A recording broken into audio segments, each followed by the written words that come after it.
1, 2, 3, 4.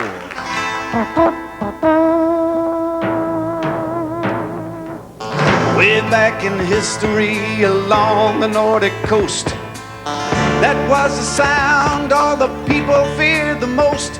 It would echo through the night, up and down the foggy fjord. It was Erik and his bloodthirsty horde. Erik the Awful, the brutal and tenacious. Erik the Awful, the ruthless and courageous. Subtle as a chainsaw, lacking all the social graces. You could run, but you could not hide. Yes, and as the oars of the sleek, fierce Viking ship cut like knives through the fog-shrouded Nordic Sea, transporting its wild, marauding band of Viking heathens stealthily towards their unsuspecting, slumbering victims, there he stood on the foredeck, Erik the Awful, the wildest, bloodthirstiest Viking of them all. His mama named him Erik cause she couldn't spell.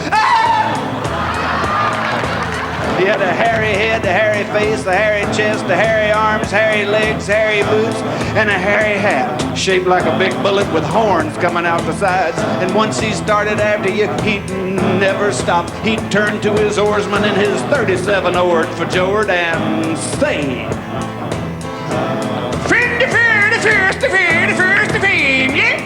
which is Viking for yow, ravage, pillage, plunder, maim, and put big hickeys on all the fair damsels. Yow! And it was Erik the Awful, the brutal and tenacious. Erik the Awful, mercy sakes, goodness gracious. His appetite for slaughter was simply voracious. You had to sleep with your sneakers by his side.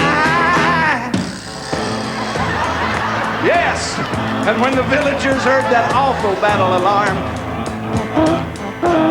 yeah, that's the one, they'd run for their lives, fleeing over hills and through valleys to the river, whereupon they would walk midstream for 37 1/2 miles, climbing out on a low-lying branch, shinnying down a young sapling onto rocky ground, and leaping from stone to stone, until 1 week later they arrived at a secret cave 297 miles away. And as they sat down for the first time to catch their breath, outside they heard,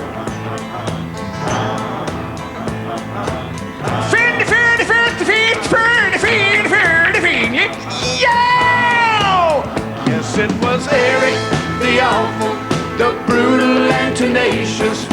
Erik the Awful turned up in the darndest places, subtle as a chainsaw, lacking all the social graces. You could run, but you could not hide. This time they cut south to Paris, bought tickets on the Orient Express to Istanbul, hired a U-Haul to the coast, jumped a Greek freighter across the Mediterranean Sea to Mongolia, hooked up with a camel caravan into the heart of the Gobi Desert, and as they paused at a oasis to lift one handful of water to their parched lips, over their shoulder they heard, yow! Yow! They fled to Calcutta. Yow! The Himalayas. Yow! Tokyo. Yow! Toronto. Yow!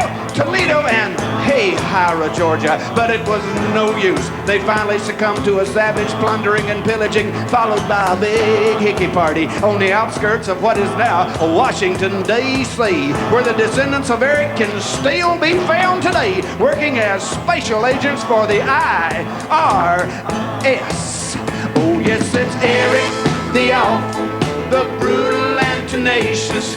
Erik the Awful. Erik later amassed a small fortune posing for Molly Hatchet album covers, did stunt work for Arnold Schwarzenegger in Conan the Barbarian, won an Academy Award for his dual role as a train wreck and his tender portrayal of King Kong's daddy. Oh, you might remember the end of that one. There wasn't a dry eye in the house when he married the Empire State Building, friends. It's a wonderful thing. It's just awful. It's just